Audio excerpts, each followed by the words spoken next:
नई शिक्षा नीति में स्कूली शिक्षा में बदलाव। 3 से 8 साल तक के बच्चों को किताब के भारी बोझ से मिलेगा छुटकारा। नमस्कार, मैं रिद्धि, आप देख रहे हैं प्रदेश तक। आज बच्चों के वजन से ज्यादा उनकी किताबों का वजन होता है, जिससे बच्चों को परेशानी होती है। ऐसे में मोदी सरकार की लाई गई नई शिक्षा नीति के बारे में कहा जा रहा है कि यह देश के विकास में मील का पत्थर साबित होगी। पुरानी शिक्षा नीति के मुकाबले इसमें कई अहम बदलाव किए गए हैं, जिसमें 3 से 8 साल के बच्चों के लिए स्कूली बैग नहीं होगा।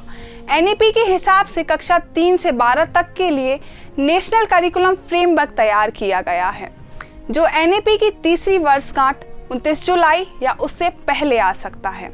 आपको बता दें कि पिछली नीति जब लाई गई थी तब उसकी किताबें 2008 में आई थी, लेकिन 2020 की नीति में 2 साल में ही उसकी सारी बुक्स आ गई और 12वीं तक का पूरा सिलेबस आ गया।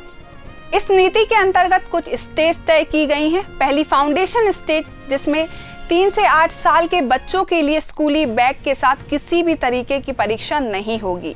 प्री स्कूल में बच्चों की जादुई पिटारे से पढ़ाई होगी, जिसमें 53 किस्म के खेल, खिलौने, पोस्टर आदि शामिल रहेंगे।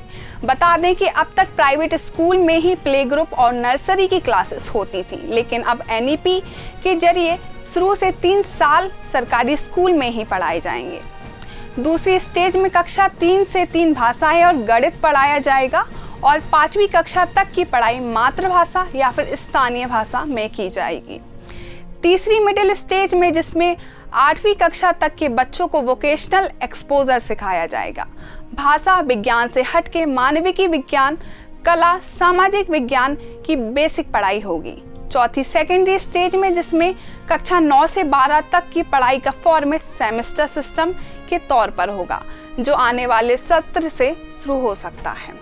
साल में बोर्ड परीक्षा के 2 अवसर दिए जाएंगे और यही नहीं, 9वीं का रिजल्ट 10वीं में और 11वीं का रिजल्ट 12वीं में फाइनल सर्टिफिकेट में शामिल होगा। इसी तरह की अपडेट जानने के लिए जुड़े रहिए हमारे साथ। तब तक के लिए धन्यवाद।